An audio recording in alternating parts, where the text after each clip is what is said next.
on, guys? The Comics Kid 2099 here. Today, I want to talk to you about the Nightmare on Elm Street reboot movie. This came out in either 2009 or 2010. I think 2010. And here's a hot take that people are probably going to hate. I don't hate this movie. I was reading up on this, and apparently everyone universally hated this movie when it first came out. Now, I should probably point out I have never seen any of the other Nightmare on Elm Street movies. The only other movie that I've seen was Freddy vs. Jason, and I don't really consider that a full-on Nightmare on Elm Street movie. It has Freddy Krueger in it, but that's not really a Nightmare on Elm Street movie. Now, I should point out that there are some problems I have with this movie, but I feel like a lot of people who were poo-pooing this movie when it came out were doing so through the lens of, I am a huge fan of the Nightmare on Elm Street franchise, and this does not measure up to what exists before. I feel like watching this on its own, and maybe someone out there can tell me that I'm wrong, they can say that they saw this in isolation and hated it, I don't know, but I feel like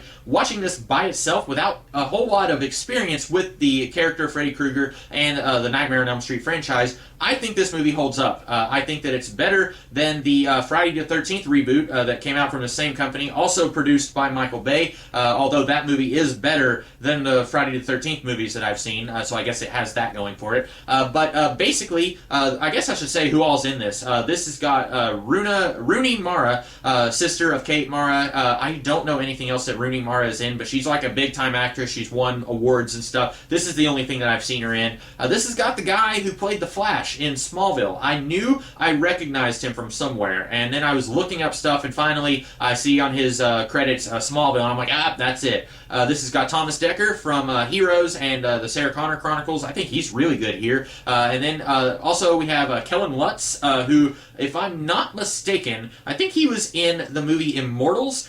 He was also in a Hercules movie. Maybe I'm just thinking of that. And then Katie Cassidy from Arrow, she's in this. A lot of names that you will recognize now that I feel like weren't very big when this movie came out. So that's kind of cool. But basically the premise is you got all these teenagers, and they are being hunted by somebody or something in their dreams. So they are trying to stay awake, and then one by one they're getting killed. And then we eventually find out, spoilers, but you probably already know this because I knew this and I had never even watched a Nightmare on Elm Street movie. You eventually find out that all of the parents of these collective kids, when the kids were in kindergarten, there was a gardener at the school named Freddy Krueger, and he was a child molester. And when the parents find this out, they chase him down to an old factory, and then they lock him in, and then they throw a big Molotov cocktail in there, and they burn him alive. And somehow, a good 15 years later almost, he is now a denizen of the Nightmare Realm, and he is hunting down these kids as revenge because they ratted him out. And some interesting stuff going on here. Also some stuff that I don't really like. For one, let's go ahead and talk about the stuff I don't really like. I think Rooney Mara is not very good here. Now, I don't know if it's her fault or if the character is just really boring. But either way, I think she's just wasted as the lead. I think Katie Cassidy does a lot better. She exhibits a lot more emotions here. I think it would have been great if we could have swapped those two, maybe. I don't think Rooney Mara just does a whole lot. She's really boring. She just she draws and that's it. I don't get a whole lot of emotion from her until the very last scene when she is facing down against Freddy. I think all the other actors do pretty good. The guy who was in Smallville, I think he does good. Thomas Dekker, like I said, I think he does really good because I had only seen him as the more clean roles. Like in Heroes, he's a nice friend to Claire. In Sarah Connor Chronicles, he's a little moody at times, but he's basically a good guy. Here, it's kind of weird. They're kind of walking that line of he's the jerk friend, sort of, but then also he's not that bad. He's in the same boat that everyone else is. I thought that was kind of cool.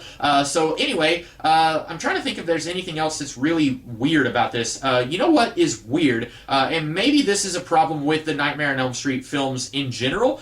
I don't know why and how Freddy Krueger is able to come back. And why does he wait as long as he does? He's killed in the real world, and somehow he now has power over these kids in the dream world. And that's a great premise for a horror movie.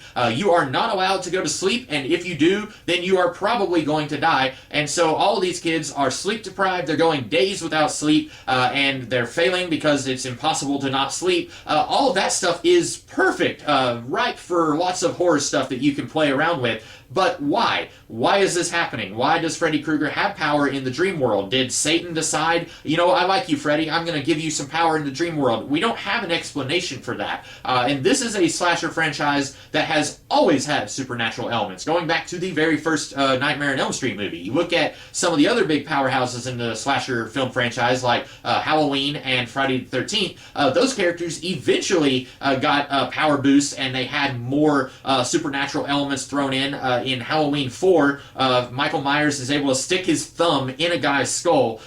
He does it, and that is extremely supernatural. Jason eventually comes back from hell, and there's like a demonic worm or something involved. So eventually they added supernatural elements into those movies, and you could say, well, why? Why now? But with this series, that was a thing from the very beginning, and since this is effectively trying to reboot the Nightmare on Elm Street franchise, I want an explanation. Since you are starting from scratch, I feel like you should give an explanation, and they don't. Now, I should also point out, I watched this on TV, so it was within 2 hours, and then there was lots of commercials, so it's very likely that they cut stuff that I did not see, but in the version that I saw, there was no explanation for why Freddy is coming back now. Was he able to come back this whole time, and he wanted to wait until these guys were a little older? I don't know. But anyway, so basically the movie happens the way you probably think that it would. These kids, they're getting killed off one by one, and then finally you got a couple of them who decide they're going to take the fight to Freddy. One of them, Rooney Mara, she decides she's going to go to sleep, and then if she grabs Freddy and then wakes up, they will be able to bring Freddy back into the real world. And I think that's a thing in the original movie. Again, I haven't seen it, but cultural osmosis, I learned things about that movie. I don't know how they think that this is going to work. I don't know why they think this is going to work. Freddy's body has decomposed like 12 years ago. There's no reason that he should be brought into the real world. And a lot of the rules in this movie don't make a whole lot of sense. I think it's great as a horror movie. It makes you sit on the edge of your seat. I feel for most of these characters, even with what very little that they're working with.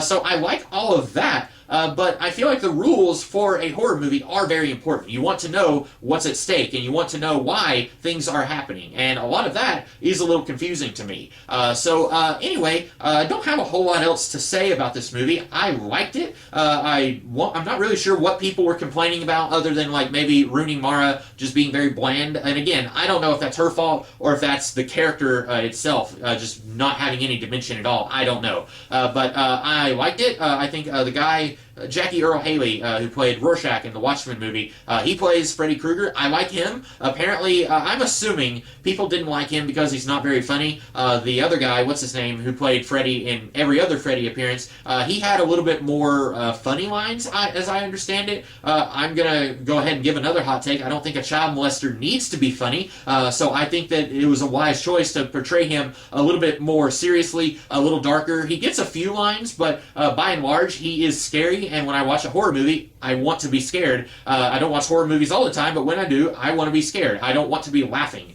So I like this movie quite a bit. I'll probably seek it out. This is one of those things, I'm glad I watched it on TV, because now I want to watch it again and see if there's anything that I missed in, anything that might have been cut. But anyway, that's about it. Kind of disappointed this didn't get a sequel. That is how it is. So anyway, that's all that I have to say. So I hope you guys have a great rest of the day. Be safe. Happy Halloween!